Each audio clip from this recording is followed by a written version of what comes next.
Okay, welcome everyone to this class of Screen Cultures, class number 12, the first of a two-part discussion of Imitation of Life and our first foray into the melodrama as a distinct cinematic genre. Before we delve into the class itself, I would like to open the floor to anyone who has any questions about the updated syllabus.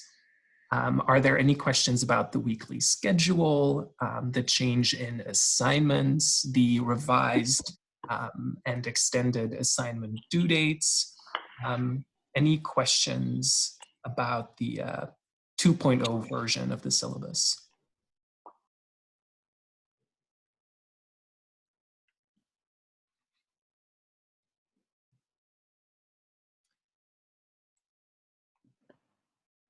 I will take that to mean that there are no questions. If you do have any questions or run into any questions at any point in time, you can always send me a message through Canvas, or you can simply email me. You all have my email as well. Okay, so as we dig into the class itself, we will be replicating the standard format of our Screen Cultures classes. So I will begin by briefly walking you through notes on Sirk and Melodrama, the short but potent piece by Laura Mulvey in which she introduces or extrapolates on the genre of the melodrama and applies it specifically to a filmmaker whose name has become synonymous with the melodrama, and that is Douglas Sirk, a director whose entire oeuvre consists of melodramas and was particularly popular in the post-World War II period. Let's begin. In terms of your participation, I am leaving it up to you to decide whether you will choose to unmute yourself or whether you will choose to type a question in the chat box, in which case I will read the question out loud.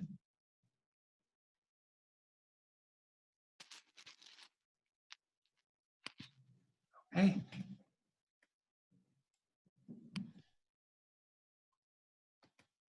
There we go. And I would love to know what the experience was like watching this movie, watching Imitation of Life. Caroline, go ahead. So there was a lot of crying, like, and not just like small tears, but just a lot of like full on like sobbing from all four of the main characters.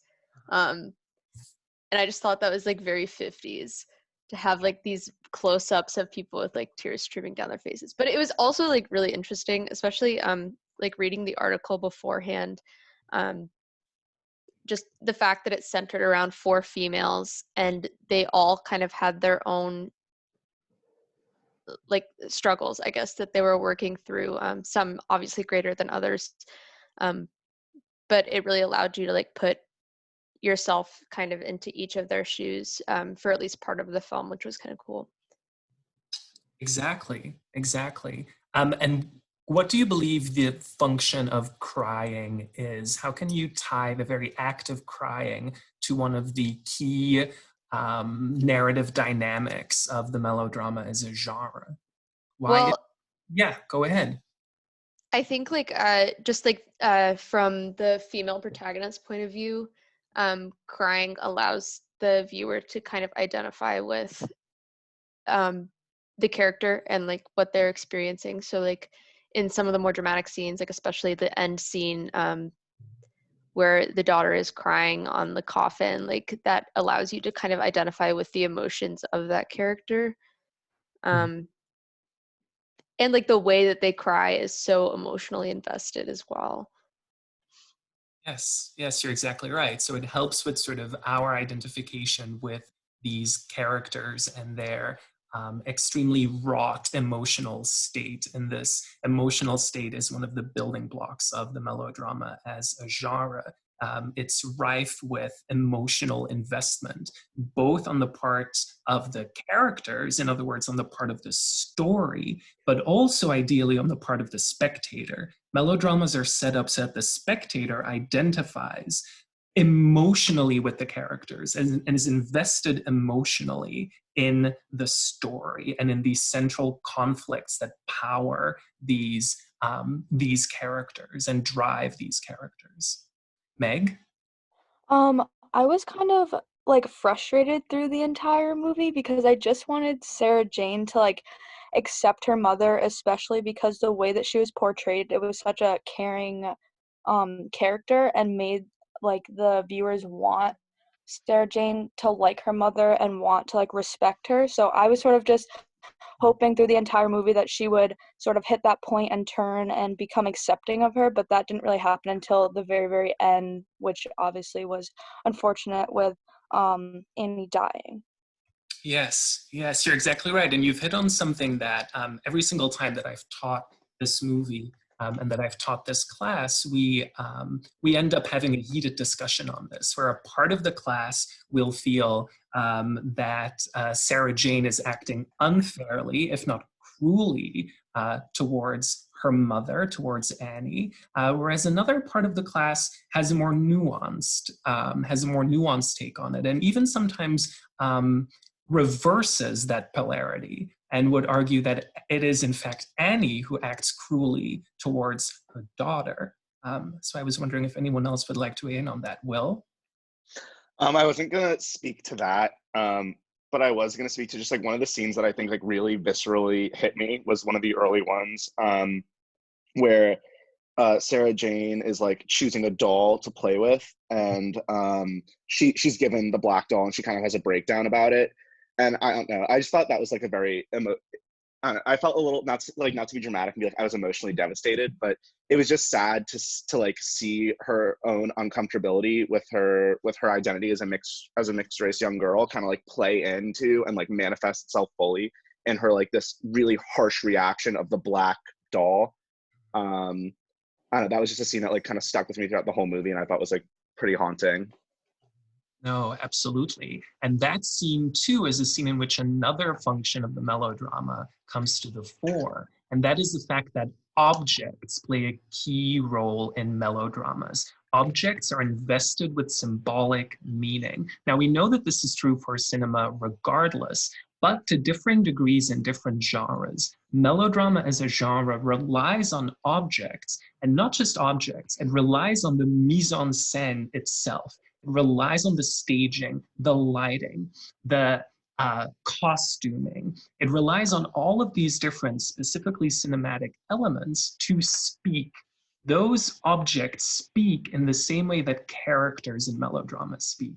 And that act of taking that doll and throwing it demonstratively on the floor is a clear act, a clear scene in which that doll speaks. The act of throwing away that doll means that the character of Sarah Jane has already begun this process of rejecting a specific aspect of her identity, specifically her race, or at least how she reads her race versus how other characters, specifically her mother, reads her race. Emma? I was kind of gonna say something similar to Will. Like at the beginning of the movie, I was really frustrated kind of with the way that Sarah Jane was acting and like specifically with the doll scene as well. But then as it went on, I kind of started to see like not necessarily feel bad about, or I don't know. I felt bad because I could understand both sides of the argument sort of like I understood why she was frustrated, but it bothered me how she took out all that frustration on her mother rather than trying to like make a change in like a greater society sort of like rather than saying look like you don't have to look at me differently because I'm part black, you know, like there she just took it out on her mom and on the black community rather than turning to like a white community that she might have identified with based on her looks, rather than telling them like it doesn't matter. Emma, that is such an excellent point. characters in melodramas make what would appear to be the wrong choices. In other words, they make choices that would seem to hurt not just themselves, but also the people around them. But they do this for a specific reason. There is something in the melodrama, in the melodramatic condition, that allows us to explain why characters make those seemingly defeatist choices. Why is it, as you so aptly put it, Emma, that instead of turning towards her mother, Sarah Jane rejects her mother? Why is it that she's unable to separate her mother from what is, in effect, the villain in the film, the enemy, the force that she's trying to undo, which is the ideology of racism instead? Why does it become a rejection of the mother? I mean, I thought that she kind of turned to reject her mother just because that was what society was also doing, and she wanted to fit in with that like white stereotype rather than like make that change like I was talking about. Yes, I see a lot of hands. Zoe?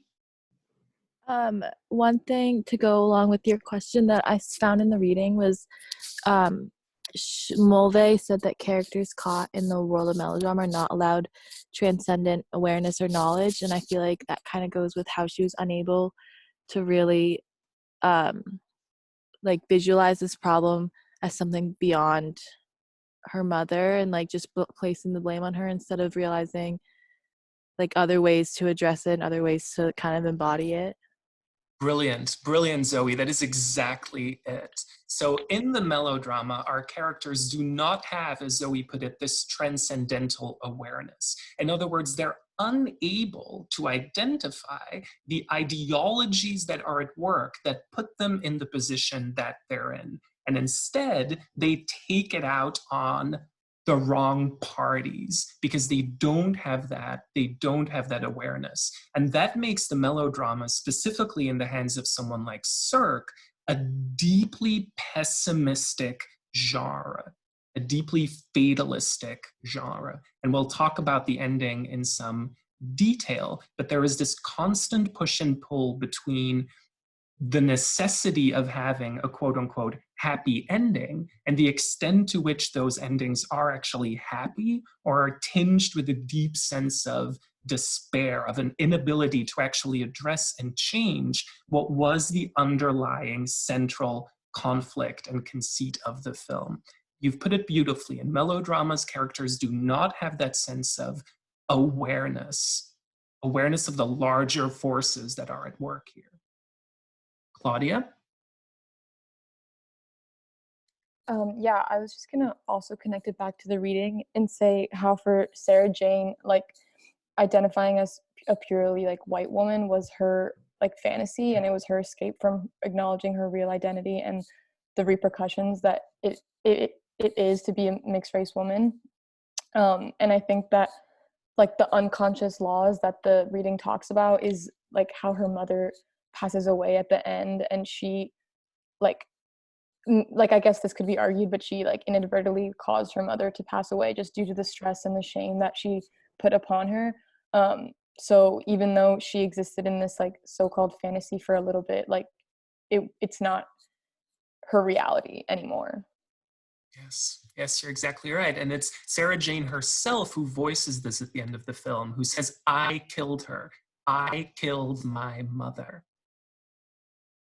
She herself, she lays that at her own feet because she understands, as the film does, that the extent to which Sarah Jane separates herself fully from the mother leads to this weakening and this deterioration of Annie as a person. There's an inverse correlation between Sarah Jane's willingness to escape her mother and her mother's ability, or her mother's very health and well-being. The two are tied together on a narrative level. And Sarah Jane comes to understand this, but again, in true melodramatic tradition, she understands it too late. When characters do act, they act invariably too late, when the damage has already been done. Zoe?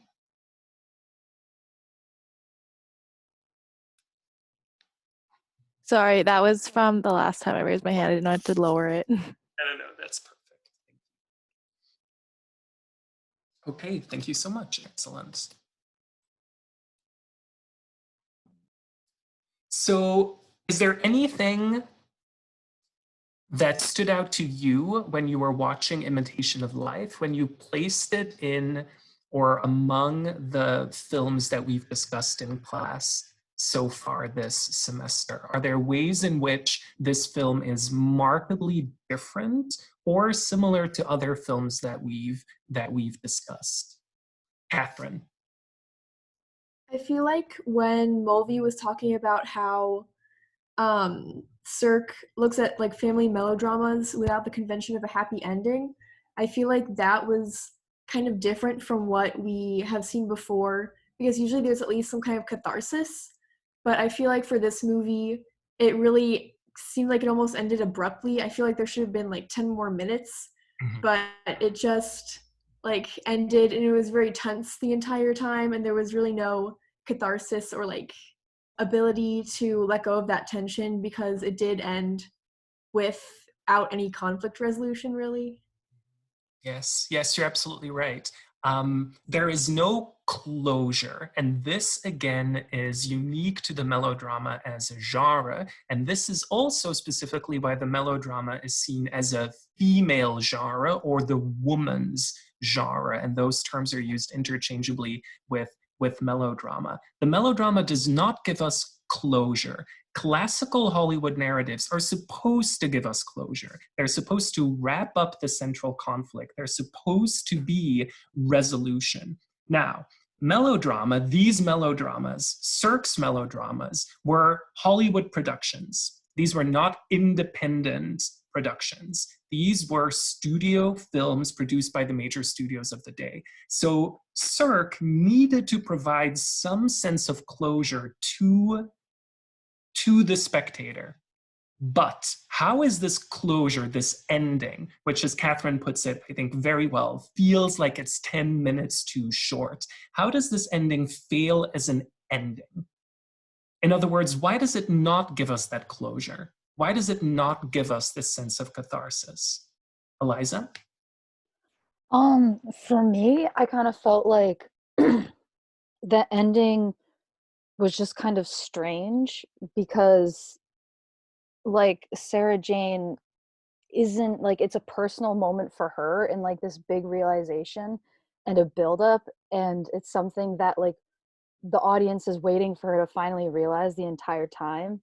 And like it's like, okay, yay, it happened, but then you're also like, but her mother's dead and her mother doesn't know this really. Like she had to like, I guess, like feel it and believe it herself, but she never got to actually have that closure. So there really isn't a closure for Annie, and you don't really get as much of, or you don't really get any more emotion from Sarah Jane because then the movie's over. So you don't really get to see her kind of like notice how like her, I guess you don't get to see her growth after that, which kind of like I guess affects the way at least I saw the ending. Mm-hmm. Yeah, precisely. We spend entirely too little time with Sarah Jane to get a sense of how her mother's death is going to impact her moving forward. In other words, if one of the central conflicts of the film, if not the central conflict of the film, is this split racialized subjectivity, this split consciousness that haunts the character of Sarah Jane, has that been resolved by the end of the film? Do we have a sense that she has come to terms with her mixed racial identity? Claudia? I would say no, also because the only thing connecting her to her identity is her mother, and now that her mother's gone, like, not that of course she isn't mixed race, but like how would other people know that? So I feel like she kind of got what she wanted, but in the most like ironic and like horrible way. Yes, you're exactly right. And again, you've unearthed a key characteristic of the melodrama, and that is that it is a deeply ironic genre. It ironizes the plot and it ironizes the characters' actions as well. And it is deeply and cruelly ironic for Sarah Jane to come to terms with and to accept her mother as her mother only in the act of death, only when her mother is no longer physically there.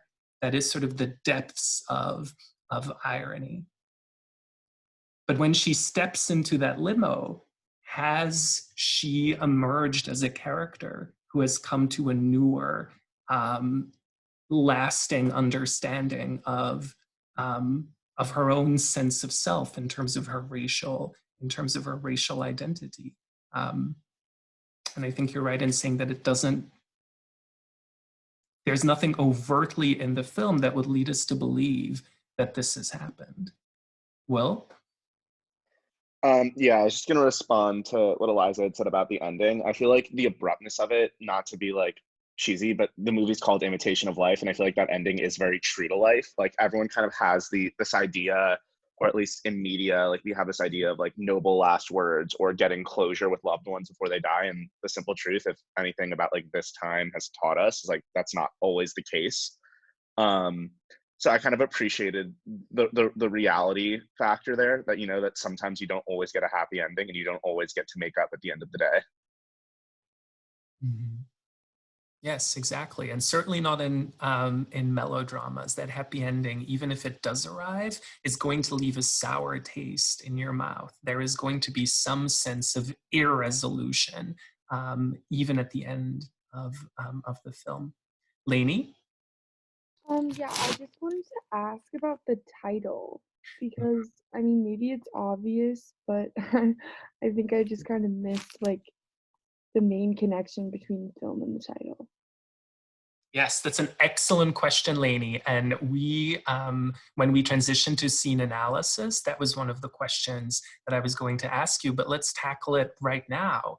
Why is this movie called Imitation of Life? And by the way, Douglas Sirk, the director, when he was offered the script to Imitation of Life by the producer, and if you are unaware of this, Imitation of Life was originally a novel written by Fanny Hurst in 1934, and then immediately adapted into a film in 1936. So there is another version of Imitation of Life, but when the chance was offered, or the opportunity was extended to Douglas Sirk to remake the film, he said, quote, "I would make this film for the title alone, because it's all in the title, Imitation of Life." This is, in effect, the central theme that binds and connects and ultimately separates all of these characters, this imitation of life. Claudia, what do you think the title means, evokes? Or did you? Oh, did I not put my hand down? You did. Because I was like, are you calling me out? No. I mean, I forgot to put my hand down, but I guess I could answer. I think just to tie in like what we've already talked about melodrama, I guess it's just this like false like sense of awareness and like just like thinking like, well, imitation means like you're trying to like imitate something that you don't actually have. So I feel like it's just this, it ties into like delusion and like desire for something that you can't ever attain, or something that's like not tangible to you. Yes, Claudia, that is absolutely beautiful. And what if that thing that you cannot attain, that you cannot access, is life itself? What does that mean about life, about our traditional understanding of what life is supposed to allow us to do as people who are living, who have lives? Marcel, you can either answer that question or just add on to the discussion of the title itself. I think I can answer that question in adding on to the discussion, just because I feel like when you say imitation, it's putting on an act. And that's what I think everyone, I think with the exclusion of Annie, did at some point throughout the film, was just put on an act of what they wanted to be. And I think like that is the imitation itself. Like they're trying to imitate a life that maybe it wasn't, well, not maybe, but wasn't necessarily theirs in the beginning. Mostly like Sarah Jane, but we also see it from I'm sorry, I forgot the name of the other young girl. But she was also trying to act older to appeal to the main male character in the film. So you just see a lot of people trying to be something that they're not, or acting, playing a role almost in life. Yes. Yes, you're exactly right. In other words, melodramas will insist on the fact that identity is nothing but a performance. We all play these roles. We're all asked to play specific roles that have been pre-choreographed for us and that give us the ability to do certain things and keep us from doing other things. And we're told that if we play these roles and if we play them correctly and accurately, we will be able to access everything that life has to offer us. But these characters in Imitation of Life, even though many of them play the roles that they're supposed to play, with the key exception being Sarah Jane, which is why she emerges as the most tragic of our characters, even when we believe that we're playing these roles, we are left with something that is less than what we thought it would be. We are left only with this imitation of what life is supposed to be and is supposed to give us. We cannot ultimately access life itself. We can only play some preordained part in it. And that, of course, ties back in with the fatalism and the nihilism that undergirds melodrama as a genre. Hayden? Yeah, I was just wanting to build off like the playing roles thing, tying it into the reading. Mulvey kind of mentioned like the opposition between like the patriarchal values of society and then like the ideology of family. And I feel like a lot of the characters are kind of like playing their role in society. Like I forget what the white daughter's name was, but like her like pretending or like thinking she's in love with the older man and that sort of thing. And I think all characters have the moments like that where they're playing roles, but then I don't know, I thought they also kind of like we see them acting real and like feeling emotion like for each other in the setting of family, which is arguably like the most important. Yes, yes. And again, you've unearthed another characteristic, and that is that the family takes precedence in melodramas. The family, which I believe earlier on in the semester we identified as the basic unit of patriarchy, in a sense, a microcosmic representation of the patriarchy itself. These conflicts play out against a patriarchal ideology. What Imitation of Life does is that it layers a white supremacist ideology on top of this patriarchal ideology.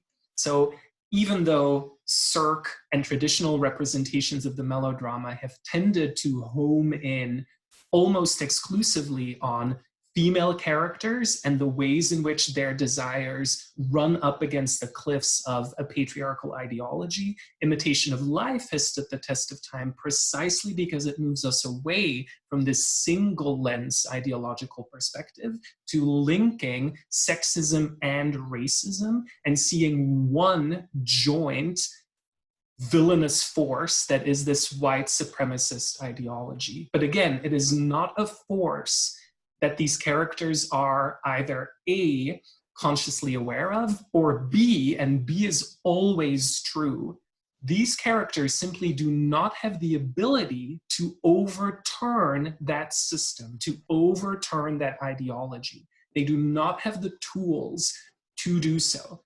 And that's why melodramas leave us with this sense of wanting more, because we've been trained as spectators to put all of our hopes and dreams of any type of meaningful change into the actions of these idealized surrogates that we identify with on the screen. And even though we cannot access meaningful change or affect meaningful change in our own lives, through that spectatorial identification, we're told that we can, that change is possible, that these forces can be defeated.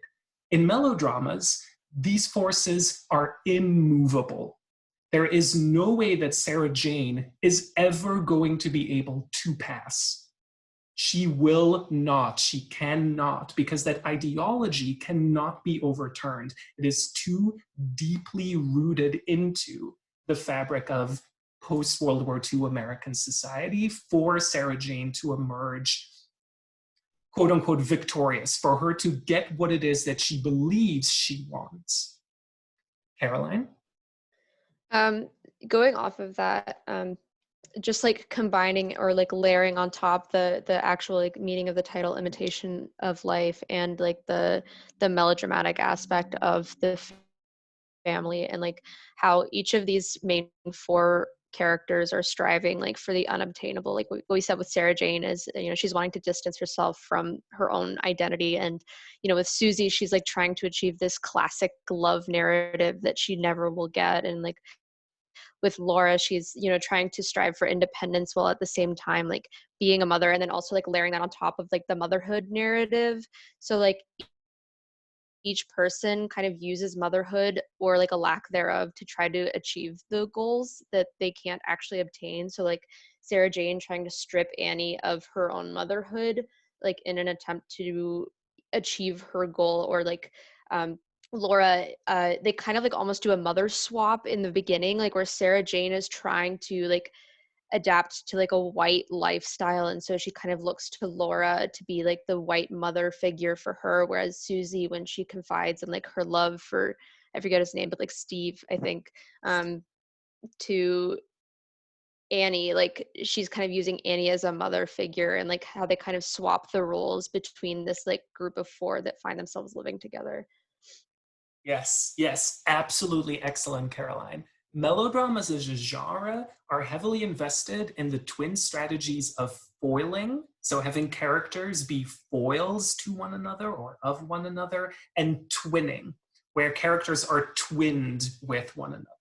The four characters, the four central characters in this film have a relationship that, depending on the ways in which you connect these characters amplify each other's concerns. They amplify the thematic investment of the film in these characters. So you're absolutely right. The film gives us a swap from the very beginning in terms of motherhood. Even though as spectators, we're trained to believe that the white mother is the good mother, in fact, from the very beginning, our white mother, Laura Meredith, is a bad mother. She's the mother who has lost her child.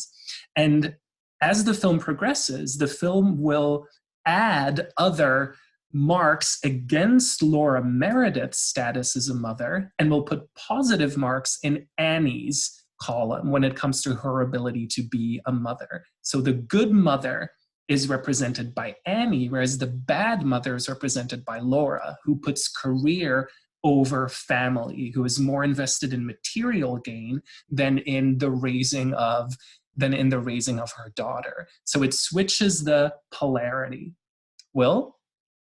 So like, is this dichotomy of good mother, bad mother, like the fact that, sorry, I'm drawing a blank on names. The fact that Susie's mother wants to pursue a career, we're supposed to assume she's the bad mother from like a 1950s perspective on like what motherhood and femininity should be, like, correct? Or like, are we just, is that what the director is trying to communicate, that like on some level that women who pursue careers are inherently bad mothers?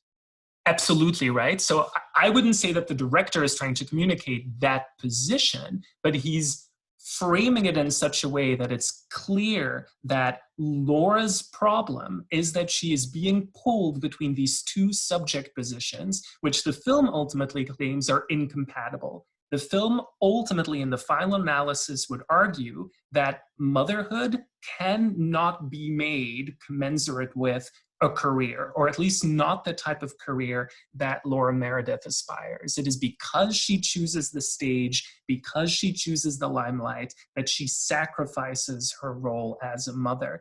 And of course, this is where the production of the film and the time in which the film was produced is crucial, because the year is 1959, and we know that during the World War II period, women in the US for a time, temporarily, were given access to the public sphere. They did the jobs that their husbands who were fighting at the war front could no longer do. And then in the 1950s, we see this ideological process of containing, recontaining, putting the genie back in the bottle, women's aspirations, where women were forcibly returned to the domestic realm. And this creates a great deal of frustration, which will ultimately boil over in the 1960s with the arrival of second wave feminism and the women's liberation movement. But in the 1950s, specifically in 1959, this pivot point between these two eras, Laura Meredith represents this female frustration, this striving to be more than just a mother. And the question is whether you as a viewer punish Laura Meredith for making the decision to choose a career in theater over her role as a mother, or whether you root for Laura Meredith, whether you understand why Laura Meredith makes the choices that she makes. But that's left up to the viewer to decide. Okay. Excellent, excellent, excellent. Thank you so much for all of those sterling contributions. I'm going to skip the third question for now, but we will certainly return to it. In our discussion, we've already fleshed out a great deal of Laura Mulvey's article and her analysis of the melodrama. By the way, it only just dawned on me that we began the class with Mulvey and we resumed the class with Mulvey. I only just realized the poetic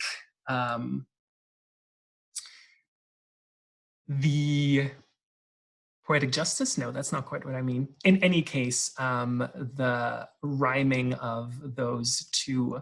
So if we wanted to isolate or identify what some of the key textual concerns of melodramas are, according to Mulvey, then we could begin with the very first sentence of the article, in which she says and argues that the interest of Hollywood 1950s melodramas lies, quote, primarily in the way that by means of textual analysis, fissures and contradictions can be shown to be undermining the film's ideological coherence. In other words, if classical Hollywood narrative is supposed to give us a unified sense of the world, a world that runs smoothly, naturally, perfectly, then melodramas are going to be looking for the contradictions that exist in that world, the fissures, the fault lines. And it is going to find a way to bring those contradictions to the surface. Now, how does it do that specifically, according to Mulvey? How are these contradictions, these conflicts within ideology brought to the surface in melodramas?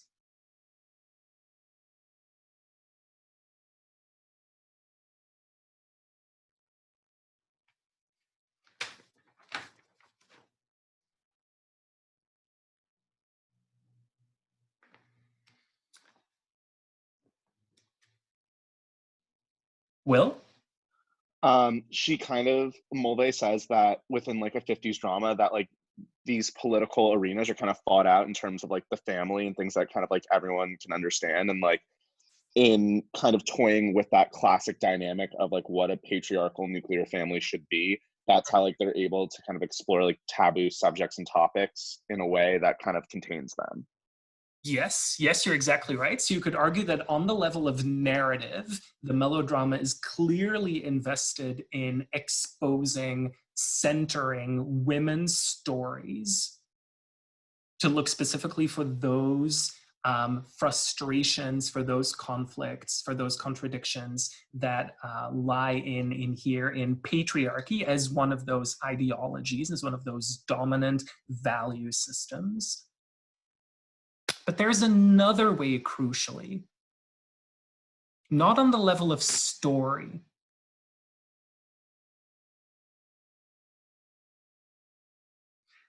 Mulvey writes on page 43, and this is truly the key quote, or a key part of her overarching thesis. Melodrama can be seen as having an ideological function in working certain contradictions to the surface and representing them, presenting them in an aesthetic form. What does Mulvey mean by this? Those contradictions, those frustrations are worked to the surface and represented in an aesthetic form.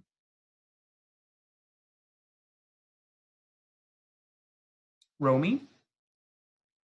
Kind of in the way that we talked about earlier, as how objects are invested with symbolic meaning.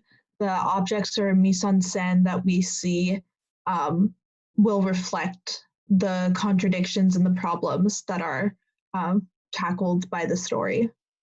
Yes, yes, brilliant. It is precisely that. In other words, if our characters are unable to speak, are unable to articulate clearly and precisely what those ideological forces are, what these societal problems are that are hemming them in, that are causing them this hurt, causing them this pain, painting them into a corner, then the text itself needs to step in. The film needs to speak for the characters. And how does a film speak? Well, we know that that cinema has its own language, and that is the language of mise en scène. In other words, the film melodramas will, through lighting, through editing, through the use of props, through costuming, through the composition of the frame, they will be speaking for the characters and sometimes even against the characters. Because if some characters don't know what it is that they're battling, then others identify the wrong sources. So the text has to step in and sometimes speak for the characters, or alternatively speak against the characters. And that makes melodrama such a rich genre, because every single frame is going to be coded with information that we as spectators need and will draw on to fill in the blanks. And this is why Mulvey argues that melodramas give spectators what she calls a privileged discourse or a privileged position, because we are given access to visual information that the characters do not have. So on the level of the story, characters aren't aware of the frame that they're in. They're not aware of the way in which the composition of the frame works to speak for or speak against them or qualify what it is that they are saying. Characters are not aware of the lighting choices that are made. Characters are not aware of the ways in which scenes are stitched together through editing. But we as spectators are made aware, because we have access to that privileged discourse of the mise en scène that characters do not. Is that clear to everyone, what I mean when I say that the text speaks for the characters? And if it isn't now, then when we analyze a couple of scenes from the film today, and then also on Thursday, I will point out, I will have you point out the ways in which the text speaks for or against the characters.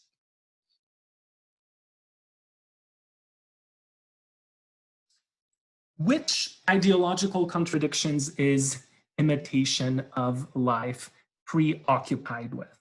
I think we've already answered this question, but just to reiterate, what specific ideological system or what specific ideology is Imitation of Life concerned with unpacking or dissecting?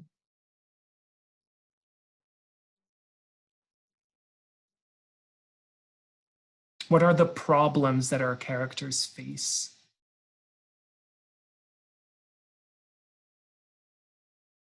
Lainey? Sorry, I think like both the kind of like white ideology, white supremacist ideology, and then also the patriarchal ideology are both kind of issues that characters face. On the one hand, Sarah Jane has to deal with her like identity and white passing and all those things, and then also Laura has to deal with like being the only mother and like working and also raising her daughter and living up to those like perfect mom expectations. If that makes sense, that's what I think of when I think of like the ideologies present. Right. No, that makes perfect sense, Lainey. I think you've identified two of the principal ideological frameworks that are present in Imitation of Life and come under attack in Imitation of Life, even though they ultimately, one could argue, emerge unscathed. Meg?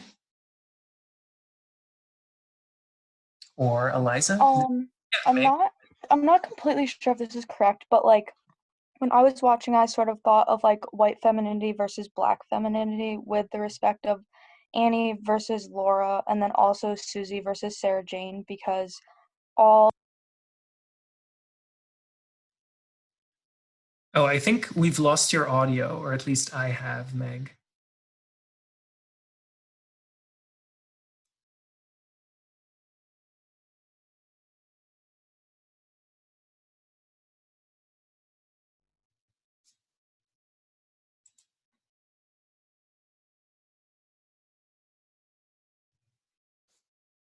Are you still there? Maybe as we figure that out, Eliza? I thought one of the problems is that like Annie is like left with all this hate that Sarah Jane feels towards her racial identity, because like I feel like Sarah Jane just doesn't have anyone else to outwardly like voice her frustrations with, because she doesn't want other people to know, because she knows she can pass as white. But at the same time, she has this anger and this frustration that only her mother, I guess, she feels comfortable, I guess, blaming, because she doesn't have any other outlet. And I feel like that kind of really plays into the whole relationship between the two of them. Right, exactly. None of these characters are part of a community. All of these characters are isolated. And even when we find out that Annie is part of a community, when we find out that she plays a leading role in the Black community of her town, this news comes as a complete and total surprise to Laura Meredith. She has no idea that Annie is a leading member of her church, that Annie gives back to the Black community in all of these different ways, and that she's a revered figure in that community. And because Laura Meredith doesn't know, we don't know either. We as spectators aren't given access to that information either. So all of these characters, to some extent, are isolated and have no community to turn to. And that is specifically true for Sarah Jane, who falls between these two communities, whose in-between status, whose constant desire to pass is, in and of itself, a prolonged state of liminality that does not allow her to find solace in either this community that you're supposed to come from when you move through the liminal process, and the community that you're ultimately supposed to be re-aggregated or aggregated into. Sarah Jane does not have that community. So you're right, there is no outlet for her. There is only this constant sense of falling betwixt and between.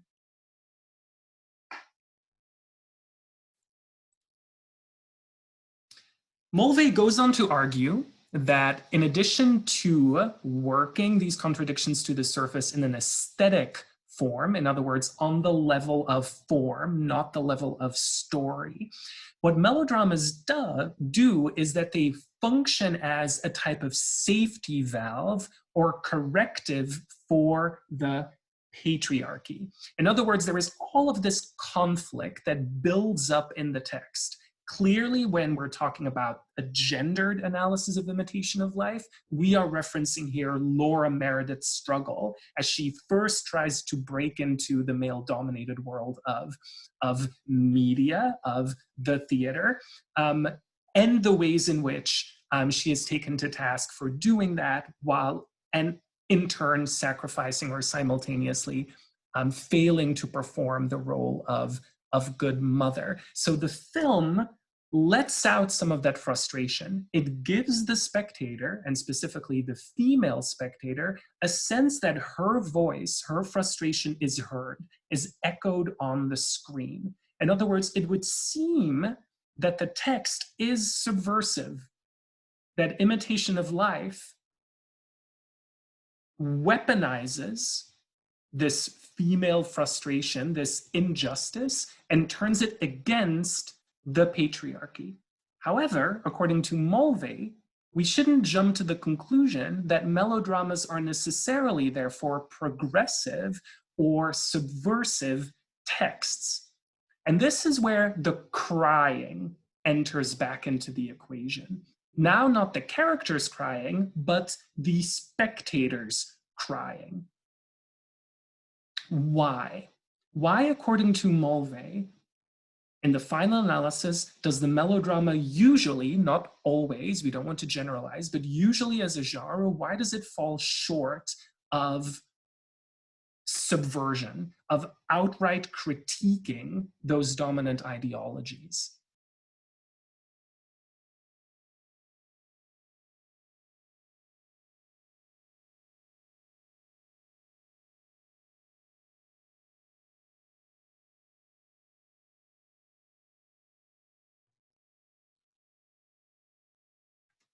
Catherine? The reading said that even if the heroine resists like society's pressures, its unconscious laws still catch up with her in the end.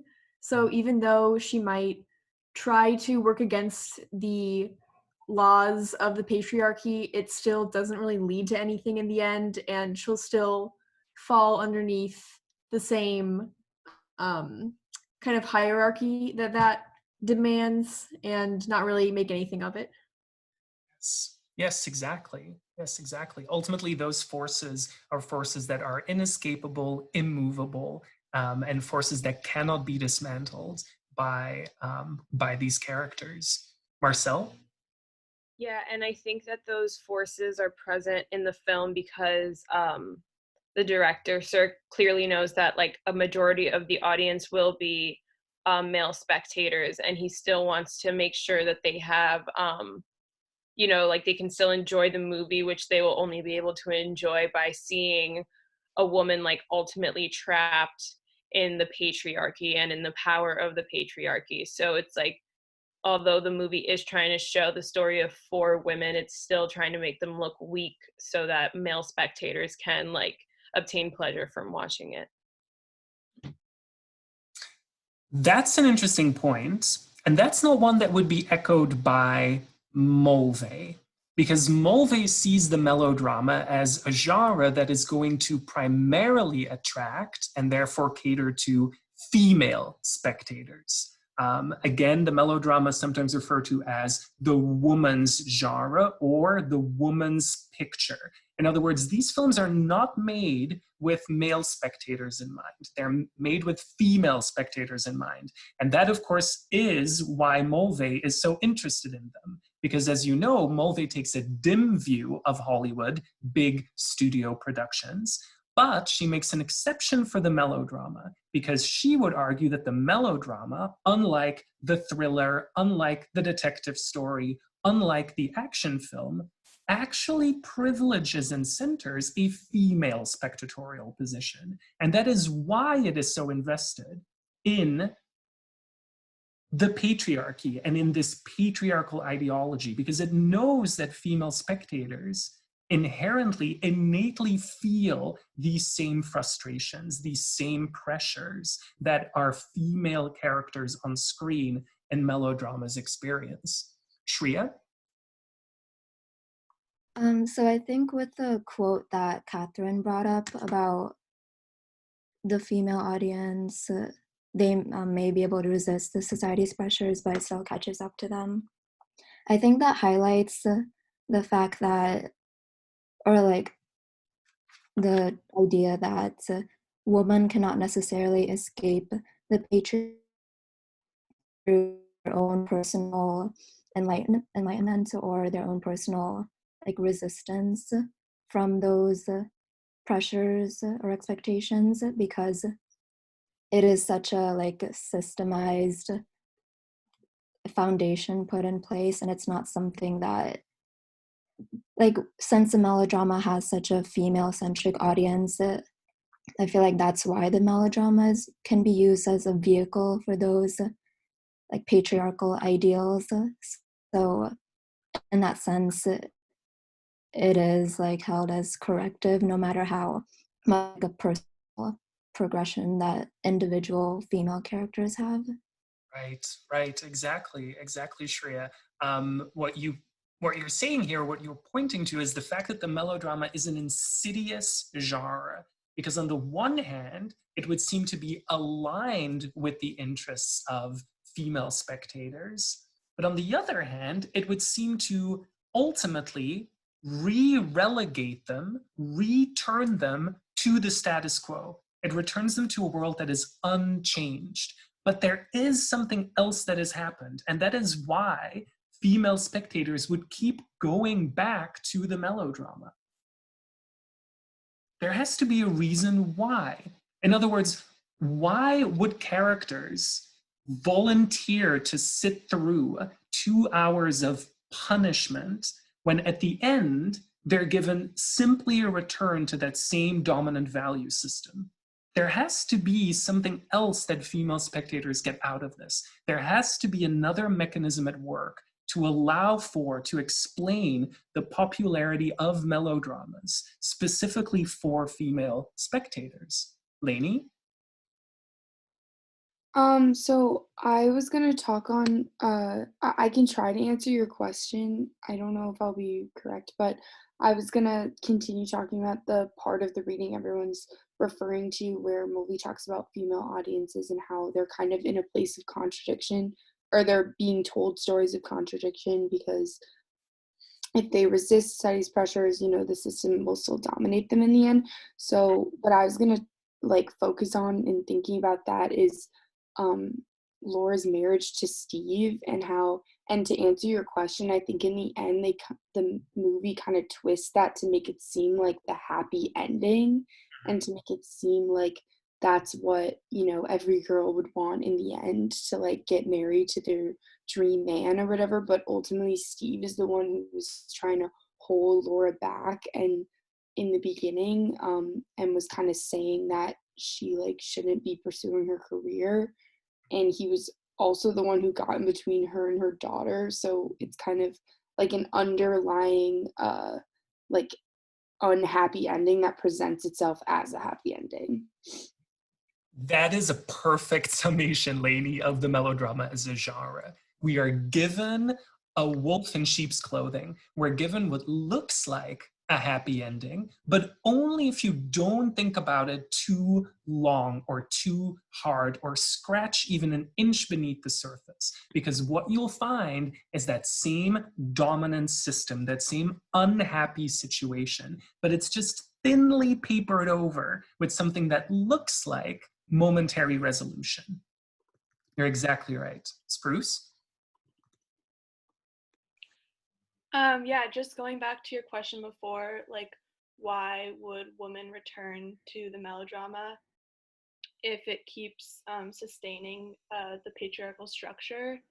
I think on Mulvey's last page 43, the quote, if the melodrama offers a fantasy escape for the identifying woman in the audience, the illusion is so strongly marked by recognizable, real, and familiar traps that escape is closer to a daydream.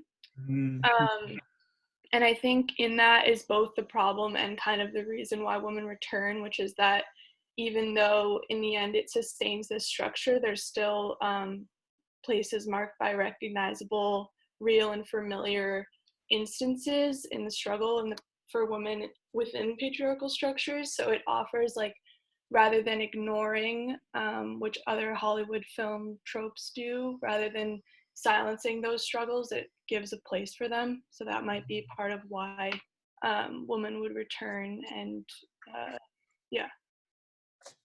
Exactly. That is so beautifully articulated, Spruce. Yes. Yes, you're exactly right. On page 1, Mulvey puts it differently. She argues, quote, "There is a dizzying satisfaction in witnessing the way that sexual difference under patriarchy is fraught, explosive, and erupts dramatically into violence within its own private stamping ground, the family." There is a dizzying satisfaction in seeing that represented on the screen, specifically when we know, and this is in the same paragraph, that the patriarchy, quote, "has left women largely without a voice, gagged, and deprived of outlets." In other words, the melodrama steps in and it gives women an outlet. It gives women the sense that their frustration is being captured, that they're being listened to, that they're being understood. There is one final element to it, and that is, again, why I like this metaphor or analogy of the safety valve. If the patriarchy, like any ideological system, is not totalizing, in other words, it is not all powerful. It is hegemonic, but it is not all powerful. So it needs to do something with this frustration that builds up against it. Because if it doesn't incorporate some of that resistance, then ultimately a critical mass majority might form and might attempt to take up organized action to overthrow the system. So instead, the patriarchy will self-release some of that steam. If we're thinking of the patriarchy as an actual literal engine, it will let out some of that steam so that after that steam has been let out, after it's evaporated, there's less pressure on the system itself. And that act of letting out steam, that is the act of crying. That is what crying, when all of these characters, all 4 of these female characters are beset by these problems, fall into these traps. Because we identify with them and because we cry at the end of the film, we have released some of that frustration. We have worked through some of those problems ourselves. And even though we return to the status quo when we leave the movie theater, we do it with a sense of relegation. We do it with a sense of not contentness, but a type of affirmation and a type of, resignation. That's the word that I'm looking for. A resignation to this reality. But we've worked through it. And the act of crying has facilitated that process of working through. And that's precisely why Mulvey sees the melodrama as a reactionary genre, because she sees that act of crying as a way in which the patriarchy ultimately emerges victorious, because it gives us a fake, an ersatz sense of rebellion, but purely on a personal level and purely through this temporary act of catharsis. Claudia? Yeah, I was just gonna say, like, through my understanding of hegemony and are you arguing, like, or is Mulvey arguing that melodramas are not counter narratives, but they're just like pretending to be counter narratives to give the audience what it wants? Because, like, if hegemony is dominance over one social group, then it would fail when the dominant ideology is weaker than the social resistance. But if the social resistance is just a catharsis, then it's not actually proving to be a threat against the patriarchy. So is Mulvey saying that melodramas are just ways that the patriarchy can let you think you're winning, basically? Yes, many of them are. Now again, Mulvey would carve out an exception for Douglas Sirk. We can draw, I think, constructively on the horror film. Horror films are not necessarily progressive either. We argued that It will all come down to the way in which the monster is dispatched with and whether the monster has fundamentally upset the dominant order during their stalking of normality. So not all horror films are necessarily progressive. Many of them can be reactionary, but there is the seed, the potentiality of that subversion is built into the horror film. The same is true for melodramas. So while melodramas, many of them, Mulvey would argue, do exactly what you said they do, which in other words is not function as counter-narratives, but function as handmaidens to the patriarchy, not all melodramas do. It really depends on the film itself and whether the director has taken the form of the melodrama and weaponized it. What it really depends on, and I'm looking here for the quote specifically where this is argued, is whether enough dust has been kicked up in the, here we go. And I was right, the dust. Page 40. As Sirk has pointed out, the strength of the melodramatic form lies in the amount of dust the story raises along the road, the cloud of overdetermined irreconcilables, which put up a resistance to being neatly settled in the last 5 minutes into a happy ending. So simply put, if the spectator walks away from the melodrama and believes that the happy ending is indeed a happy ending, then the melodrama has failed as a reactionary text. Then it is not a counter-narrative, then it is not angled, oriented against the dominant value system. If it gives us a happy ending that we read as failing as a happy ending, because it's unable to recontain all the storm that has been kicked up throughout the film, then it emerges as a progressive melodrama, a potentially subversive melodrama. If that cloud of dust, the amount of dust that has been raised up, is simply too much to contain.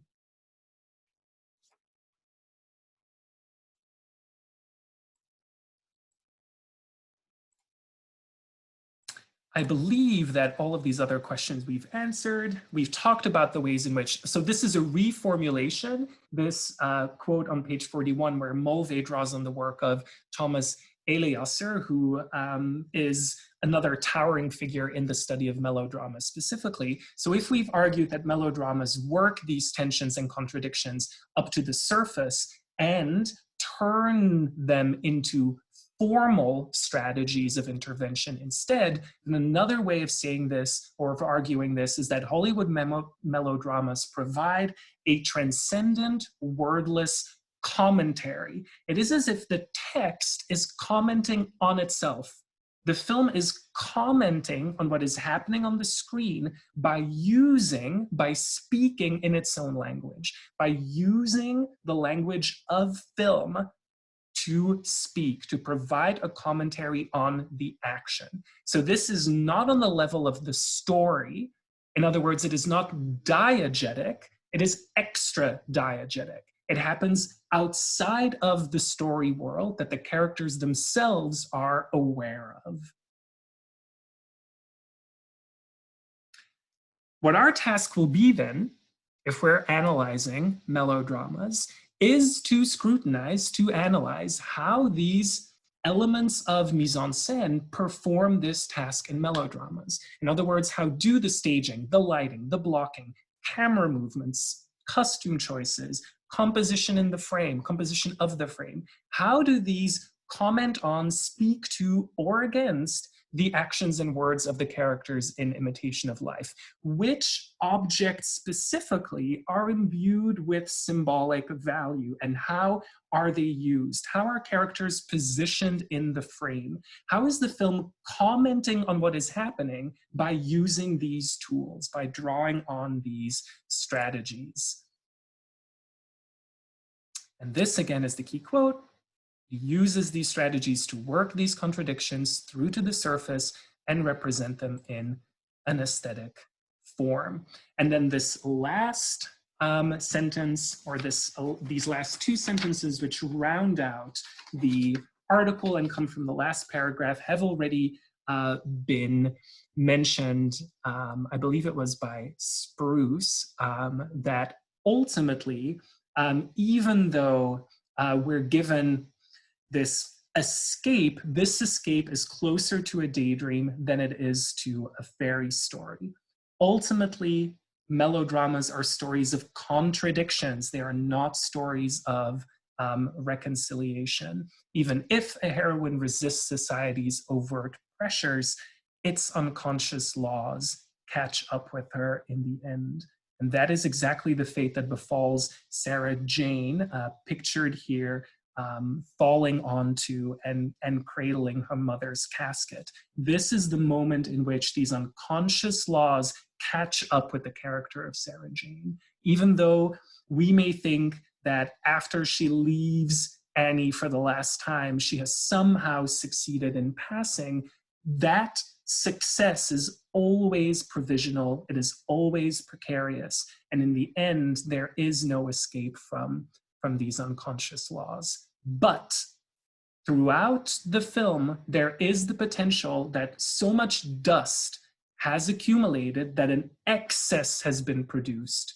And that's this crucial term here of excess. Melodramas are excessive genres. They are too much. These films are too much. The characters want too much. The film intervenes too much. It produces this excess, and this excess is the power of melodramas. If you couple that excess with an unsatisfactory, hurried, happy ending, then you have the recipe for a subversive genre. Okay. Any questions before we transition to scene analysis? Is everyone clear on the key parameters and characteristics of the melodrama? And are you clear on what I would like you to do when we move to an analysis of select scenes from the film? Okay, once again, I will take your silence as assent.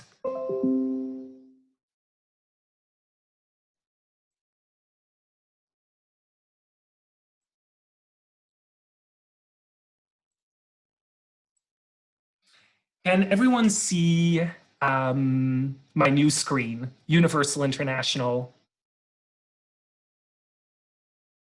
the pre-credit sequence? Would be great if one person could say yes. Yeah, we see it.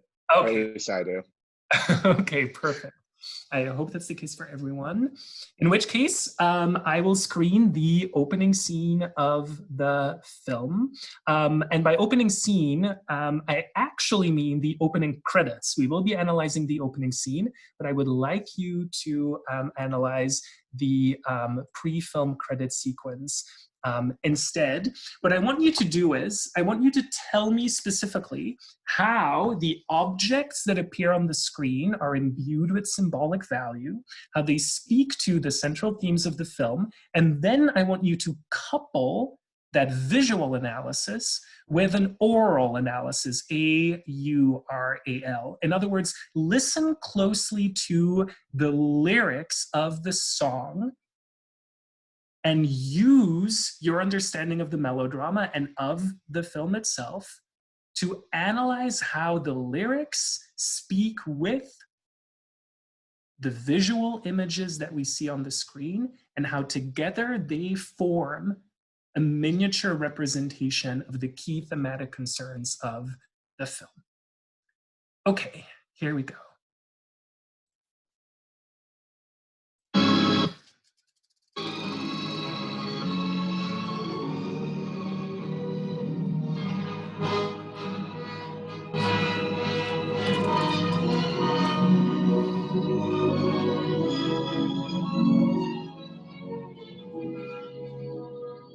What is love without the giving?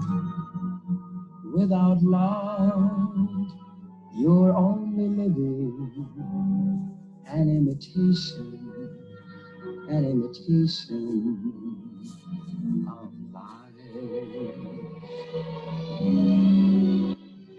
Skies above in flaming color, without love there's so much dollar, a false creation, an imitation of life.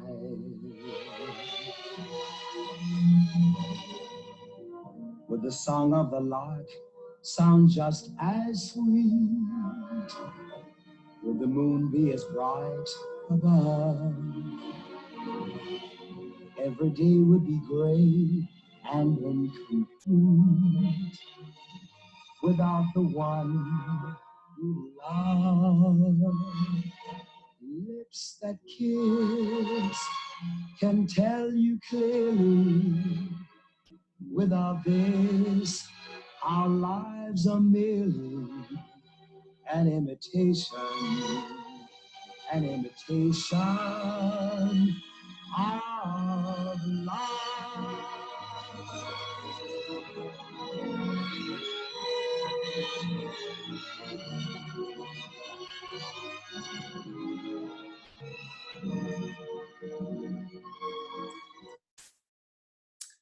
Okay.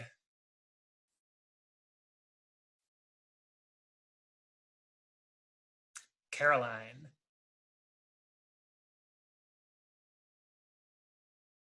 So the lyrics are like basically talking about how like a life without love is an imitation of life, and that like it's not an actual life. And then there are also like all of the diamonds falling from the sky, and I feel like this has a lot to do with like how the characters are striving for these unobtainable goals, like everlasting love and like a classic like forever romance, and then also like this unimaginable wealth and this unimaginable power that's like presented in the diamonds as well.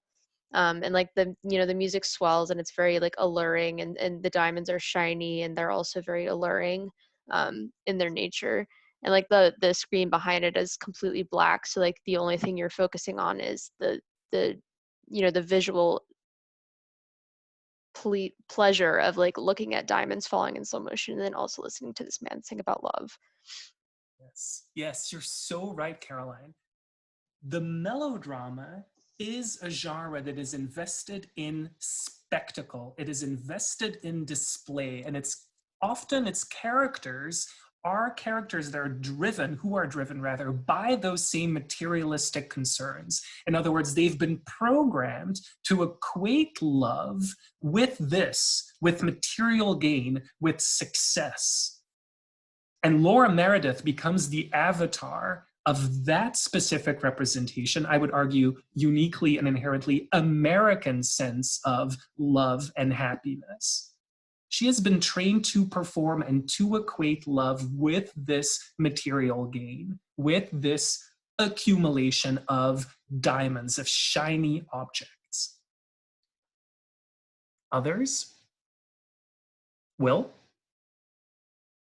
Yeah, I mean, maybe just because of the title and just like our discussion of kind of like this whole idea of like, and also the lyrics of like things being imitation, I kind of didn't assume they were diamonds. I thought them to be rhinestones, which I thought kind of like played to the idea that like, again, like what we're seeing with these, like while these like fake diamonds falling might look pleasurable, in reality, they have no value and they aren't like as such. Like, again, like that is the imitation. Like it looks close, but it's still like not at all the same thing. Yes, you're exactly right. These aren't actually diamonds. What they are is colored glass.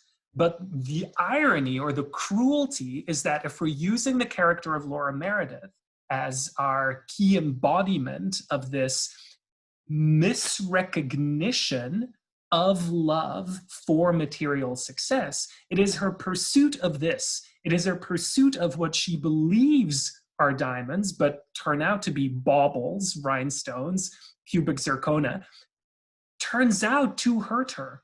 It turns out to ruin, it ends up ruining the relationship that she has with her daughter, and it ends up blinding her to the relationship that she has with Annie. It is her pursuit of this material gain, which turns out to be, as Will puts it, worthless, without value. And it becomes her sole focus. It becomes her sole focus. If in the beginning of the film, Laura is still a parent, when she's a struggling actress, when she takes Annie in, she still performs the role of a parent. The more her success accumulates, as represented here by these falling diamonds, the more she stops parenting, or rather, the less she parents, the more of an absent parent she becomes. In other words, this quest for material gain not only fills up this screen to cover it completely, it also drowns out Laura Meredith as a character who's invested in interpersonal relationships. Anyone else? Talk to me about these lyrics. What is love without the giving? Without love, you're only living an imitation of life. What is love without the giving? How does that tie into Imitation of Life as a whole, or specific characters in Imitation of Life? What is love without the giving?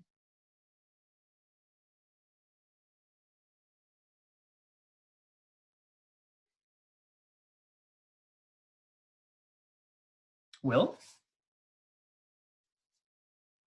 So to me, like that kind of spoke to like this idea of like obsession, or like, you know, kind of stalkering. Like that was like a really poor way of saying it, but like it's kind of like the idea that like hypothetically someone can love and adore you, but if you don't love them back, they're a nuisance to you, they're a stalker, there's something to be dealt with. So it's kind of like, and I think it kind of speaks to Laura's character. You know, she's seeking fame and acclaim. She's seeking kind of like shallow love from everyone around her. But as the song lyrics kind of say, like, that's not love unless you have like a way to legitimately reciprocate it, you know? Yes, that's That makes exactly sense. right. No. It makes perfect sense, right? What is love without the giving? In other words, the film is positing that the key to love is to give. But all Laura Meredith does is take. She only takes, she never gives. In other words, you could read the lyrics as an indictment of Laura Meredith before we even meet her. This is a character who doesn't give, she only takes. Therefore, she doesn't access love. Eliza? I thought of it as kind of like unconditional love with Sarah Jane and Annie. How Sarah Jane, obviously at the end she feels remorse, and because she loves her mother, but she like couldn't show it because she couldn't deal with her own issues with it. And I feel like you kind of get that she couldn't give her mother love, but she still felt it. Mm-hmm. Yeah, no, that's beautifully argued. Claudia? Yeah, to connect it back to Laura Meredith, I think she is, you could argue that she is giving, because she gave Susie a house, a horse, all of these riches, like the life that Laura Meredith wanted when she grew up. And like that juxtaposed with the diamonds falling and the conversation they have towards the end of the movie, just shows that that's not the kind of giving that is required of a mother, or at least what Susie wanted. Like at the end, she made it seem like she would have preferred her mother's company than all of like the riches in the world. So I guess like that is the imitation of like motherhood that Laura Meredith was projecting onto her child, when in reality her child just wanted her to be there with her. Exactly. No, you're exactly right. That is so well put, Claudia. And again, it's this misrecognition or misequation of the material for the personal or the interpersonal, where Laura Meredith believes that, again, by giving her daughter a horse, by sending her to the best boarding school, by buying her the nicest clothes, that she's performing as a mother, even though, as you put it, what what Susie really wants, and at one point Annie tells her precisely this, is to spend time with you, is to be with you. Marcel? Yeah, going off of that too, it's also goes back to Mulvey's point of like the transcendence of knowledge and not being really aware of how what you're doing has an effect on the people around you. So even though I think Laura did have good intentions with trying to be with being a mother, and she tried to be a mother that she thought would be a good mother to herself, she transcended the awareness that she wasn't really sufficiently being a good mother to Susie. So I think that also goes back to the whole melodramatic aspect of the film, is that she's not aware that she was doing this until the end, where Susie was like, all I wanted you to do was spend time with me. Yes, yes, precisely. No, you're exactly right, Marcel, and you've tied that beautifully in with again one of the key definitions and storytelling dynamics of the melodrama as a genre. And this is what, according to Mulvey, separates the melodrama from the tragedy. In tragedies, tragic characters are aware of these conflicts that exist. They're aware of these conflicting forces, but they simply can't choose between them. That's the flaw that mars or dogs tragic characters. And in melodramas, melodramatic or characters in melodramas are not aware. An unawareness is what defines their condition most. So as you said, Laura Meredith realizes too late that she hasn't been the mother that Susie needed, and at the same time, Sarah Jane realizes much too late, fatally, that she was not the daughter that her mother, needed. Meg? And to go off of that with like Sarah Jane, she constantly was pushing Annie away, and I sort of noticed throughout the film that Annie sort of looked more and more ill every time she saw Sarah Jane and interacted with her and like got beat down with her words by her pushing her away, that she finally like gave Sarah Jane what she wanted and left her to have Sarah Jane have that like best life that she possibly could have. And when she finally realized that Annie was gone, she realized that like that was not the life that she wanted. Yes, exactly. How can we tie these opening lyrics to the character of Annie? What is love without the giving? If we argue that Laura Meredith doesn't give, or doesn't give in the right way for Susie, to Susie specifically, what is love without the giving would seem to speak beautifully, would seem to dovetail excellently with Annie, right? Annie's a giver. Will? Yeah, so that kind of like goes back to the point that I made at the beginning. So like love where it's exclusively giving isn't love, it's obsession. Which like it's hard to kind of frame that in a mother-daughter relationship, but like I guess you could say like mothers are inherently obsessed with their children because like they want the best for them. So I think it's just kind of like interesting that when you like that it's like Sarah Jane who like kind of perverts this like maternal loving relationship, and her rejection of it spins it into an obsession versus like a parental best interest type situation. Yes, that's exactly right. So even though Annie continues to give, continues to want to give, even when Sarah Jane is no longer physically there, she will continue to follow her to give her what she believes she needs. But the question is whether that actually helps Sarah Jane or whether it hurts Sarah Jane. In other words, are all of the acts of giving that Annie engages in throughout the film ultimately either for her own benefit, to her own benefit, or for the benefit of her daughter? Or does it slide into what you could call an obsession with Sarah Jane, a stalking of Sarah Jane? And you could argue that finding her at the nightclub, finding her at the Moulin Rouge, going to her motel room, that these are acts of obsession. They're explainable.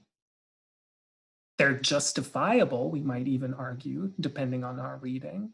But the question is whether they're ultimately to the benefit of either of these characters. One more reading of this freeze frame before we move on. How does this sequence also symbolize Sarah Jane's plight, Sarah Jane's central conflict?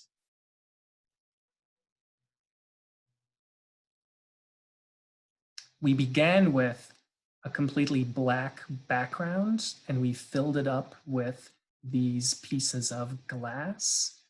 Marcel?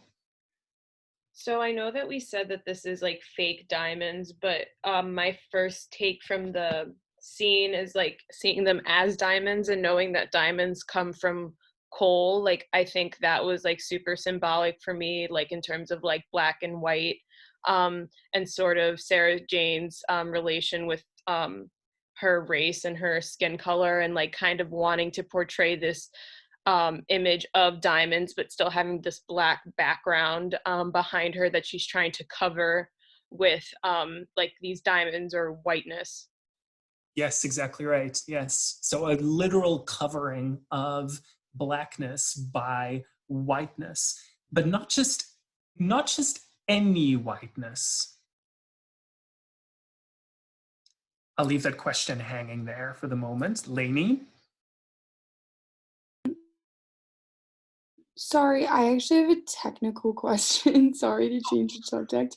I was just wondering, are we ending class at 45 or at 2? Oh, that is a great, I didn't even think of that. So I was thinking of letting it run to the hour, since we no longer have the academic quarter, of letting it run to the hour instead, if that's okay. Okay, yeah, I just wanted to ask. Okay. No, I didn't even stop to think about that. No, so they will be actual two-hour classes. Thank you for pointing that out. Yeah, no worries. Thank you.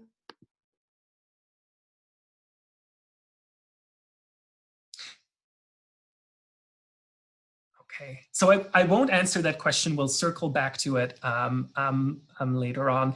One last thing that I did want to point out is that even though we have filled up the screen with whiteness, we've filled up the screen with glass, we can still see the black background through this accumulation of diamonds. So even though Sarah Jane constantly tries to escape, tries to distance herself physically from her blackness, which is represented and embodied in the film by Annie, which is why she needs to leave that house and put distance between herself and between Annie. There is no escape from it. Constantly, characters will be made aware of Annie's status as a mixed race person. She will not be able to find to pass completely and fully, because ultimately that act in and of itself is always tied to and dependent on the gaze of others. And it will be the gazes of others that will constantly structure, for good, but mostly for Sarah Jane for ill, her sense of her racial identity. Okay, let's continue on with the opening scene of the film. So again, analyze this closely. This is our introduction to Laura Meredith, to Sarah Jane, Annie, and Susie.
Oh, she's lost tonight. Susie! Relax, baby. Take it easy. Susie! The easiest way to find Susie is to go to the police. Oh, where are the police?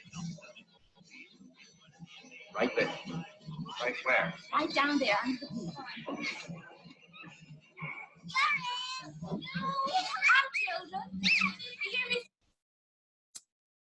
Okay, that is the first part of the opening scene. Tell me what was being communicated visually. How is the text speaking here?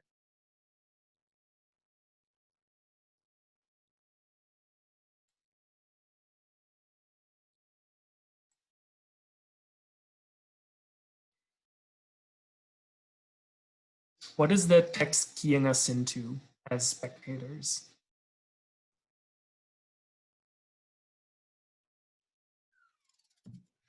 Romy? The beach scene is really crowded and filled with people, and Laura seems very desperate and lost among the crowd, which kind of communicates her current lack of control in the situation. Also, I was very struck by the way that Steve like physically handled her despite being an absolute stranger, which I feel communicated the patriarchal structure of men dominating women. So I think this loss of control in this one of the crowd later contrasts with Laura's, unique character as a famous woman, and her attempt to grasp control of her own life, even if she does so in a way that might be controversial. Yes, exactly. And you're so right to point out Steve's actions in this opening scene. What does he do even before he takes her by the shoulders? What's the first thing he does?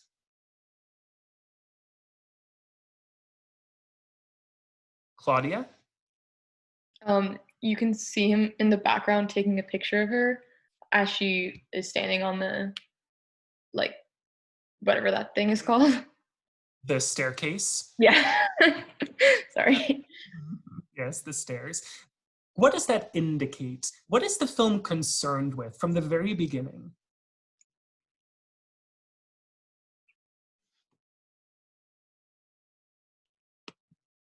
Will? I mean, at least what I saw when he took her picture was that, like, even in this moment of panic, like, she's still willing to, like, even if she was consciously stopping for the picture or subconsciously, like, even this moment of panic of like losing a child, which I can only imagine is probably one of the worst feelings ever, she still manages to stop and pose for a pretty picture, which kind of like sets her up for failure as like the mother figure in the sense, and it kind of like leaves that like breadcrumb trail of indictment that like that at the end of the day she's still like that's going to happen, kind of like a little bit of foreshadowing. And then in terms of like scopic regime, the fact that Annie is under the very walkway that Laura was walking upon kind of again highlights their social standing in the society, and the fact that that she's not going to be like in the sun or like up above, I guess. Yes, no, you're exactly right. So there's clearly that power differential, which for a moment is leveled. It's leveled when they're both on the staircase. Staircases are one of those sites that spaces, objects, physical structures that melodramas love to turn to. Why the staircase? What is the symbolic valence of having Laura Meredith descend the staircase as Annie ascends the staircase? Because for a moment, they pass each other, and they're both on that staircase.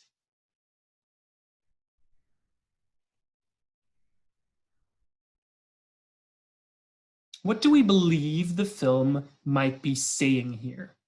Because Will is right. From the very beginning, there's a power differential baked into the film where Laura is given spectatorial position, a privileged position looking out, seeing this vista, this scene in front of her. Whereas Annie is outside of the light, outside of the limelight, which will be true for her for the duration of the film, and exists on ground level. But then we have this staircase and this almost meeting between the two, but not quite. Meg? I thought when I was watching it that when Annie walked by, no one really realized her because she was a colored woman and she probably didn't have anything to do or see Susie and didn't like Laura probably wouldn't trust her or something like that. Um, and also when I was watching it originally, I didn't necessarily think anything about seeing Annie either in the film because I wasn't necessarily thinking that she would be the one who had Susie or is watching over her. Yes, exactly. So one is clearly noticed, one is marked, the other is unmarked, unnoticed. One, of course, is white. Whiteness demands attention. Whiteness is our universal category. Blackness is its opposite. Caroline? I was just gonna say, like, in terms of levels of that particular camera angle where they are like for a brief moment on the same stair and they're at the same level, it's kind of like their characters work like that as well throughout the entirety of the movie. Like, they're technically both, you know, single mothers with young daughters, but because of their different positions in society, they diverge from that point onward. So like they kind of start off on similar levels in terms of like who they are as like a mother and like their family unit, but because of their different identities and their different like social statuses, they diverge, and so it kind of like shows the dichotomy between them. Yes, yes, that's so beautifully put, Caroline. In other words, a staircase connects one space to another space. And when walking up or down a staircase, you're not in either of those spaces. In other words, what we have is a textbook liminal space where one's particular social status under a given ideological system is temporarily suspended.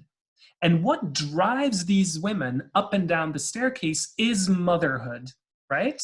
We have Annie going down the staircase, or first going up, then going down with the hot dog. She's performing the role of mother who is not only looking out for her own daughter, bringing her own daughter hot dogs, but even this other child.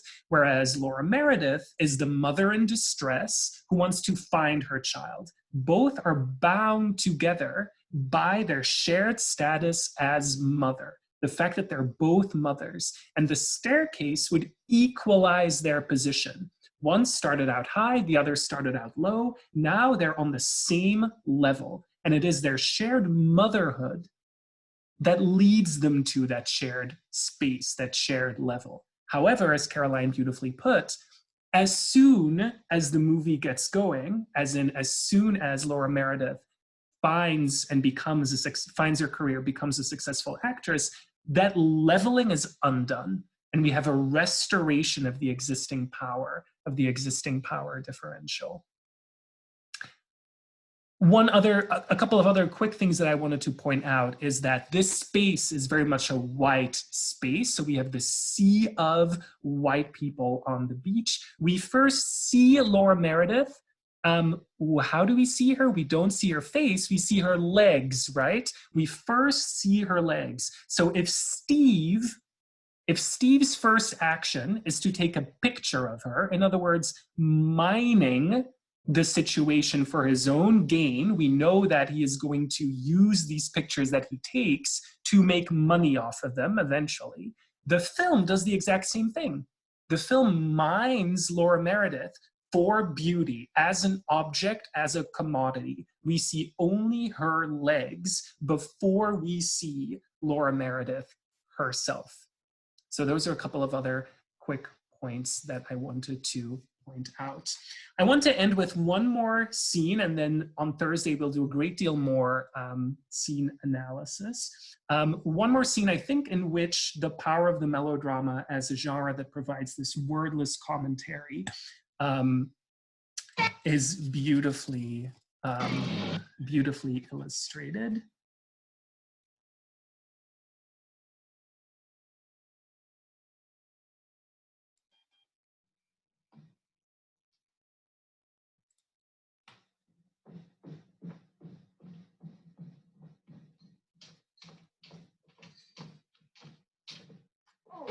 Sarah Jane. Yes, Miss Laura. I'm having some people come for a business meeting. Later, the dinner guests will arrive. I wonder if you could help your mother a bit. Miss Laura, I'd like to, but I have a date. Is it the Hawkins boy? Hawkins? The Miller chauffeur down the road. Why do you say that? Well, I met him at the station the other day and he asked about you. No. So someone else. Oh. Well, all right, you run along. I'll try to manage here. Oh, there they are. This is melodrama distilled into its purest formal strategies. Talk to me about this scene and talk to me specifically about the ways in which, on a formal level, the text is speaking.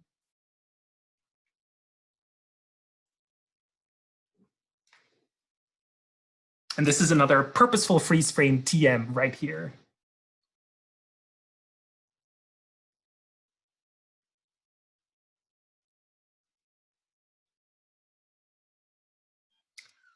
Catherine. Sarah Jane seems like she's kind of like physically separated from Laura by the like banisters on the rail. So I feel like that kind of like symbolizes her being separate from what she wants to be, which is like white, in like a visual way. Yes, you're exactly right. It separates her, right? This is almost like a pen. It encloses around her. She's almost trapped in this space. And this is visually communicated to us, both through the angle of the camera, but also clearly the composition of the shot itself. It's as if she has no way out. She cannot escape this space. But what is this space? And this is where the other parts of the scene come into play a specific role. Claudia, did you have your hand up? Yeah, I was actually just gonna say that this scene reminded me of later on in the film. Like I thought it served as a callback to when Sarah Jane, Laura, and Annie are all on the steps, and it was after Sarah Jane got beaten up by her boyfriend, and you can see that Laura Meredith is at the highest point of the steps, and then Sarah Jane, and then Annie, and it's kind of just like symbolizes their like stance in a hierarchy. And even though Laura Jane wants to be, even though Sarah Jane wants to be up here, which is like the tallest point of the staircase, she like is always stuck in the middle between Annie, who represents her blackness, and Laura Meredith, who represents her whiteness. Oh, that is excellent, Claudia. That is just excellent, absolutely. And this scene would seem to give us Sarah Jane in a powerful visual spatial position. She has the high ground, whereas Laura Meredith has the low ground. But it doesn't work. That same polarity that we identified in the opening scene nevertheless is reversed. Sarah Jane is not the character in a position of power here. Why not? Hayden?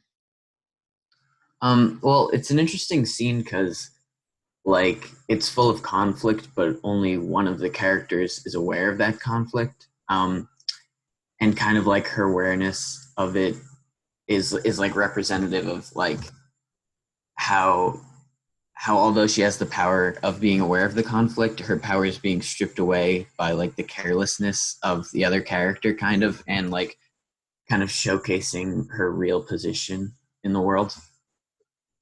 Yes, that's exactly right. And how is she made aware of that position? What is it, in other words, that is being said? She like the other what's her name? Meredith? She assumes that since she's going on a date, it's with like the only black person nearby. Yes, that's exactly right. And that's what immediately strips away that power, right? So even though she would seem to be in a position where she gets to dominate the conversation, immediately that claim, in other words, the re-racializing of Sarah Jane by Laura Meredith strips that power away and gives us a scene that functions entirely differently, where now the railings and the banister becomes this trap in which Sarah Jane feels that both her mother and Laura Meredith put her in, this specific enclosure, this box, if you will. And the text then gives us this box that envelops her. Note also that we have a white staircase with a black trim. In other words, the film is visually talking about, parsing what it means to pass, what this mixed identity, this mixed racial identity that Sarah Jane wrestles with and struggles with, it's representing that visually as well. And to Sarah Jane, it feels like a trap. It feels like something that reduces her mobility. Look how perfectly still she is. Well, not just because I paused the film, but perfectly still in this shot, right? Will?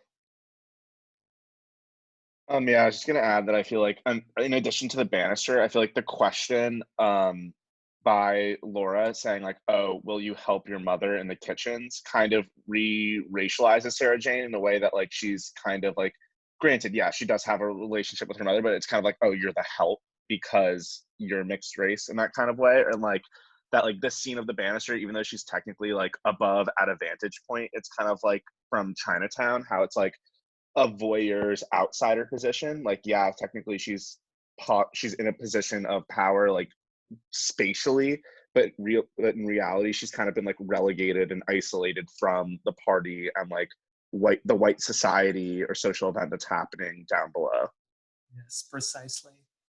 Precisely. Excellent. Really elegantly put there. And we have that isolation visually inscribed on the screen. And there is, of course, also the ways in which it just cuts through her. We have a literal cutting through of Sarah Jane. So if we began this class today talking about Sarah Jane as a split subject, the split subjectivity of the mixed race individual, then that's visually inscribed here, where this white banister with the black trim splits Sarah Jane as a character. And it is that split nature that the film and Sarah Jane will grapple with.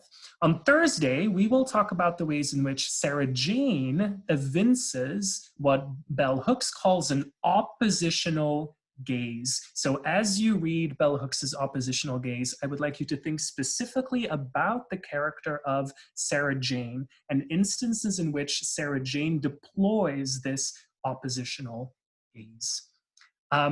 For now, I would like to thank you so very much for what I think was an absolutely stellar first live class of Screen Cultures. So thank you so much for logging in and for coming to this class prepared and ready to engage with Laura Mulvey and with Imitation of Life. Much more scene analysis on Thursday when we switch frames from Laura Mulvey to Bell Hooks's oppositional gaze. Jonathan? Yes, Lainey, go right ahead. I just have a question about due dates if you're finished, sorry. Yes, no, I'm very much finished.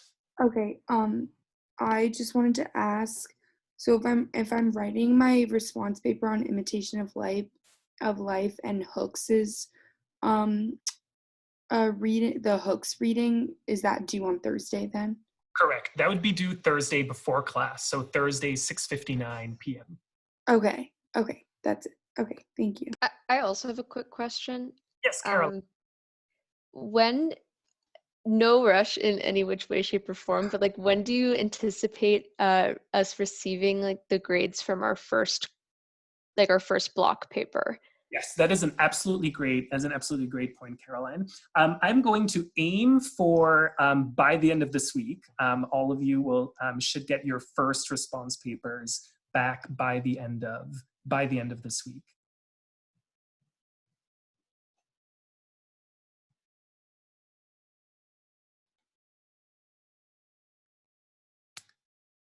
Okay. Well, thank you all again. If you have any questions in the meantime, you know where to find me. Enjoy the rest of your day, and thank you so much again. Bye, everyone.